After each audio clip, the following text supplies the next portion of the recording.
پانی پلانا بہترین صدقہ ہے اور گناہوں کی معافی کا ذریعہ ہے. جب گناہوں کی کثرت ہو جائے تو پانی پلانا لازم کر لینا چاہیے. ابن عباس سے پوچھا گیا کون سا صدقہ افضل ہے؟ انہوں نے کہا پانی پلانا. کیا آپ نے جہنمیوں کو نہیں دیکھا کہ جب وہ اہل جنت سے فریاد کریں گے تو کہیں گے کہ ہمیں بھی پانی میں سے کچھ دے دو جو تمہارے پاس ہے یا اس رزق میں سے.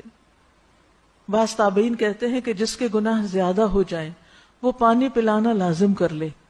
اللہ نے کتے کو پانی پلانے والے کے گناہوں کو معاف کر دیا تھا، تو اس آدمی کا کیا مقام ہوگا کہ جو کسی انسان کو پانی پلائے، یعنی نیک انسان کسی کو پانی پلائے اور اس کو زندگی بخشے، کیونکہ پانی جو ہے اس پر زندگی قائم ہے اور یہ اجر کا بھی باعث ہے. نبی صلی اللہ علیہ وسلم نے فرمایا جس نے کوئی کنواں کھدوایا پھر اس میں سے جو بھی پیاسا جاندار پانی پیے گا، خواہ جن ہو یا انسان ہو یا کوئی پرندہ ہو، تو قیامت کے دن تک اللہ اس بندے کو اس کا اجر دیتا رہے گا، یعنی صدقہ جاریہ کے کاموں میں سے ہوگا.